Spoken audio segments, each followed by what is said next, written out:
Hrvatska ima čvrste razloge da sudjeluje kao punopravan sudionik u pobjedi nad fašizmom. Usprkos nepobitnim povijesnim činjenicama, mi još uvijek moramo svijetu dokazivati da je antifašistički pokret sa svojom partizanskom vojskom i političkim predstavništvom u Hrvatskoj bio jači nego li u bilo kojoj drugoj zemlji bivše Jugoslavije pa i Europe.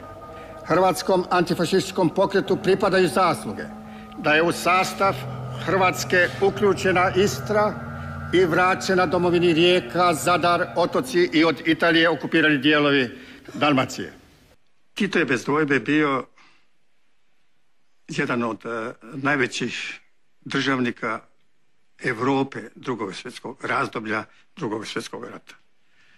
Bio je komunista, bio je marksist, ali je bio veoma pragmatičan političar i želio je ostvariti ravnopravnost hrvatskog naroda u okviru Jugoslavije, a želio je isto tako da i ta Jugoslavija, ta njegova socijalistička Jugoslavija bude ravnopravna u odnosu na Sovjetski savez, odnosno na Staljina. Zasluge Tita su, što se hrvatskog naroda tiče, u tome što je on, znači, sa antifašističkim pokretom doveo hrvatski narod na stranu pobjedničkih demokratskih sila antifašističke koalicije, što je omogućio da se stvori federalna država Hrvatska i po ustavu, i prvom ustavu 45. pa do ustava 74. što je omogućio da imamo i pravne osnove za samoodređenje i za proglašenje samostalne Hrvatske.